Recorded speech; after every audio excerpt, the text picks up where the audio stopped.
Good morning everyone. Last lecture में हमने jute topic को कवर कर लिया था। जूट कैसे एक्सट्रैक्ट करते हैं वो भी देखा था, और थोड़ा सा प्रिमिटिव लाइफ के बारे में भी थोड़ा सा जानने की कोशिश करी थी हमने, वो कैसे रहते थे। और आज के टाइम में भी ऐसा होता है, ऐसे लोग दिखते हैं जो इस तरह की लाइफ जी रहे हैं। और उसके पीछे रीज़न भी क्या है कि वो अपनी जो उनका जो कल्चर है उसको वो एक तरीके से बचा के रखना चाहते हैं। आगे हम स्टार्ट करेंगे। आगे अगला पॉइंट क्या कह रहा है कि cloth making was developed in 3 stages. पहला स्टेज क्या कह रहा है, first stage was making cloth from plant fibres. पहले स्टेज में प्लांट फाइबर से ये क्लोथ्स वगैरह बनाने स्टार्ट करा इन्होंने।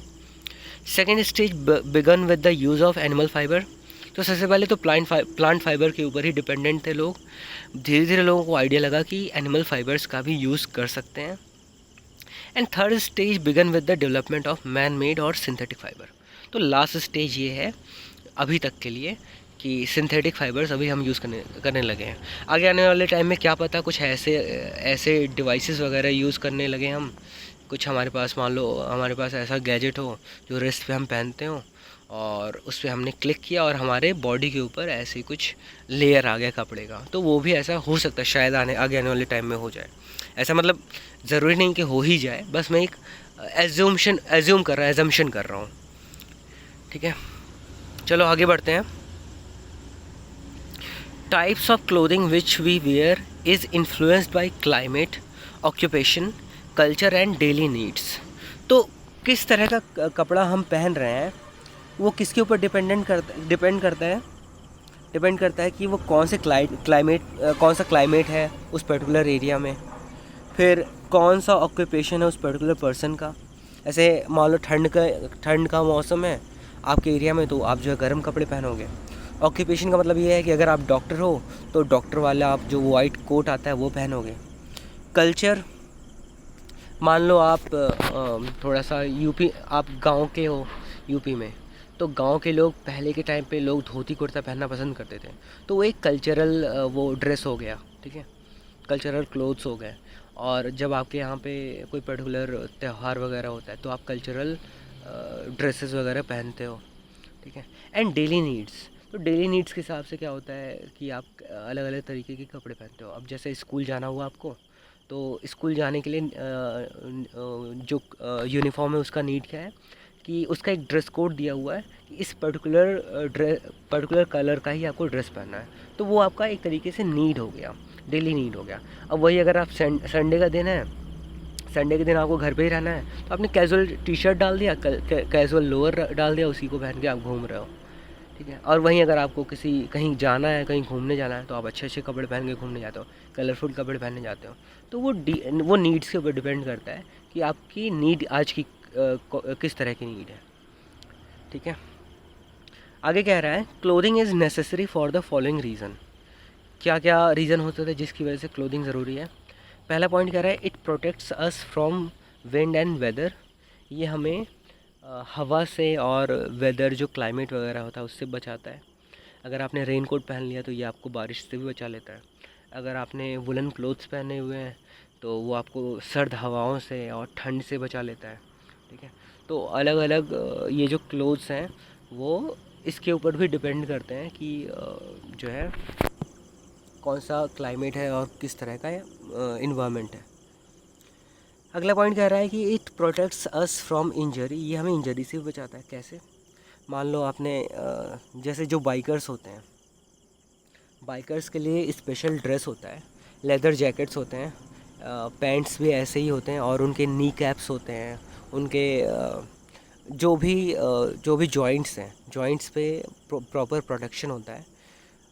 तो वो क्या हो गया कि वो क्यों वहाँ पे यूज़ किया गया है, वो क्यों पहना उस ड्राइवर ने, उस बाइकर ने, ताकि अगर उसका एक्सीडेंट होता है इन केस, तो वो कपड़ा जो है, वो फाइबर पर्टिकुलर वो घिस जाए लेकिन बॉडी को कोई नुकसान ना हो, बॉडी पे कोई स्क्रैच वगैरह ना पड़े। ठीक है, तो ये इंजरी से भी बचा लेता है।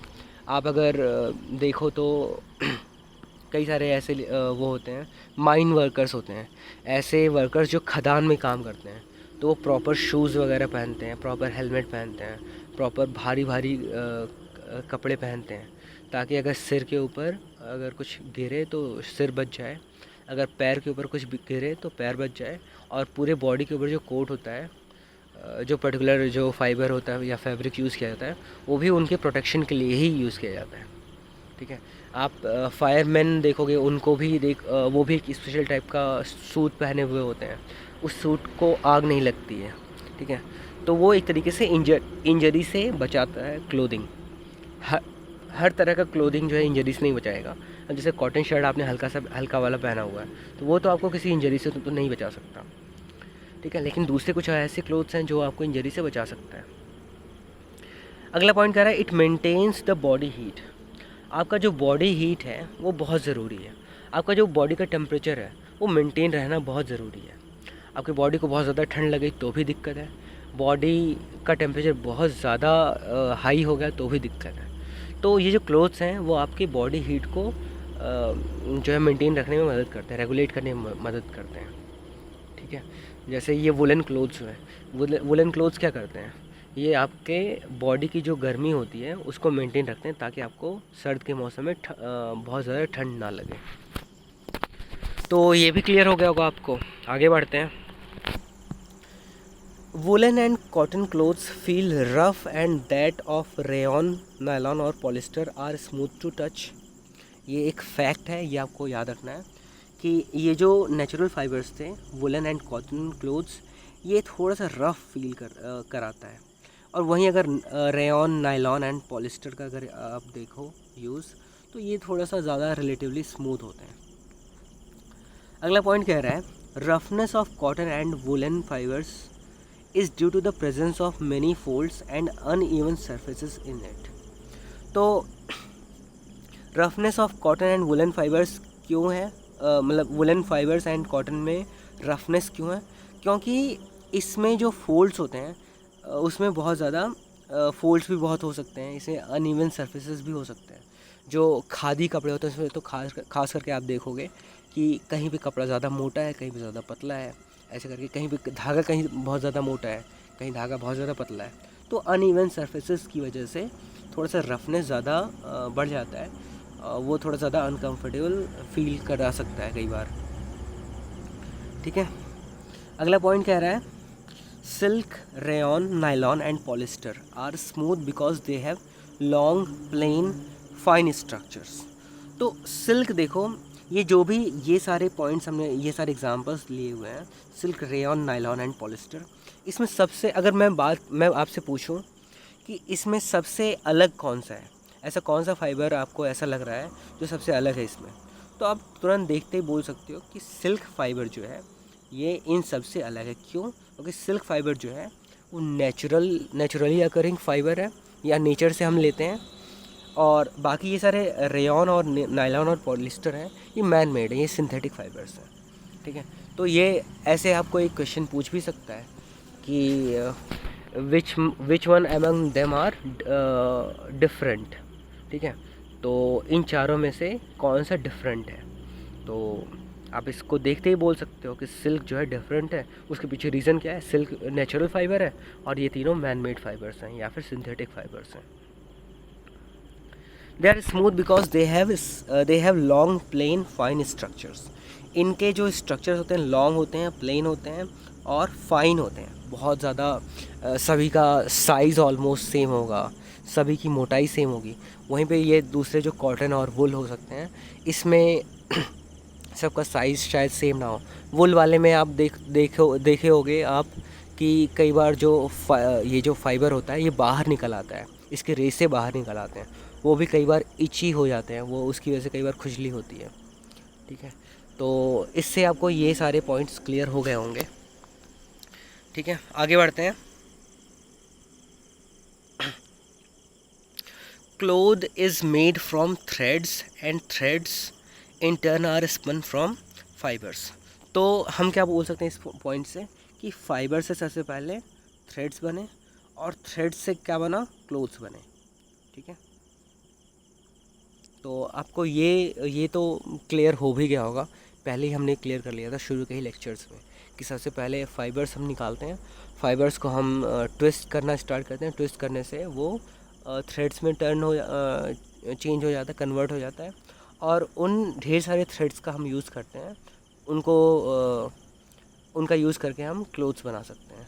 एक धागे को दूसरे धागे के बगल में रख के और उसको आपस में जो है इंटरट्वाइन करके एक दूसरे के अंदर बुन के हम क्लोथ तैयार करते हैं।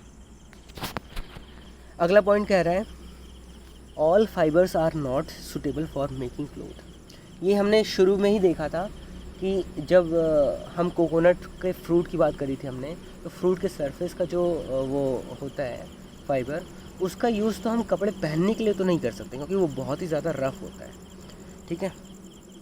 तो उसी पॉइंट को वो क्लियर करने के लिए बोल रहा है कि all fibres are not suitable for making cloth. Coconut fibres for instance are very hard and can only be use for making ropes और as a coir in mattresses. तो मैट्रेसेस में कॉयर की तरह यूज़ किया जा सकता है या फिर इसको रोप्स की तरह भी यूज़ किया जाता है। तो आप देखोगे कई सारे ऐसे रोप्स होते हैं जो बहुत ही ज़्यादा रफ़ होते हैं। उसको अगर आपने बहुत तेज़ी से बहुत कस के पकड़ भी लिया तो आपके हाथ पे वो भी पड़ सकता है, निशान भी पड़ जाता है और वो बहुत ज़्यादा रफ़ फील होता है, उससे पेन थोड़ा सा फील होता है, अनकम्फर्ट फील करते हो आप, ठीक है। तो ये वही वाले उन्हीं रेसों से रोप्स बनते हैं जो कोकोनट की फाइबर्स कोकोनट से निकाला गया होगा, कोकोनट के फ्रूट से निकाला गया होगा। अगला पॉइंट कह रहा है soft and long fibres like cotton, wool, nylon etcetera are suitable to make yarn. तो कोई कभी भी हम फाइबर, अगर हम बात कर रहे हैं फाइबर से फैब्रिक बनाने की कोशिश कर रहे हैं जिसको हम पहनने का काम करेंगे, तो वो तो सॉफ्ट होने ही चाहिए। और ये ज़्यादातर लॉन्ग फाइबर्स होते हैं। कॉटन के जो लॉन्ग फाइबर्स हम उसी से मशीन से ही बनाते हैं, वुल का भी ऐसे ही करते हैं, नायलॉन का भी ऐसे ही करते हैं। They are suitable to make yarn क्योंकि ये लंबे रेसे हो सकते हैं। लंबे रेसे रहेंगे तो लंबे धागे तैयार होंगे, लंबे थ्रेड्स या फिर यार्न तैयार होगा। It is advise to wear cotton clothes while working in the kitchen and near fire. तो कॉटन क्लोथ्स को प्रेफर करने के लिए बोला जाता है कि जब भी आप आग के आसपास में कोई काम कर रहे हो तो कॉटन क्लोथ्स आपको पहनना चाहिए, क्योंकि कॉटन क्लोथ्स जो है आपके बॉडी से चिपकते नहीं हैं। वहीं अगर सिंथेटिक कोई फाइबर था, आपने क्लास 5th में भी ये पढ़ा होगा कि सिंथेटिक फाइबर को यूज़ नहीं करते हैं जब भी हम किचन वगैरह में जाते हैं। सिंथेटिक फाइबर क्योंकि जैसे ही वो आग पकड़ेगा वो आपके बॉडी से चिपक जाएगा और आपकी बॉडी का आग जो है वो जल्दी से छूटेगा नहीं, तो वो एक प्रॉब्लमेटिक हो सकता है।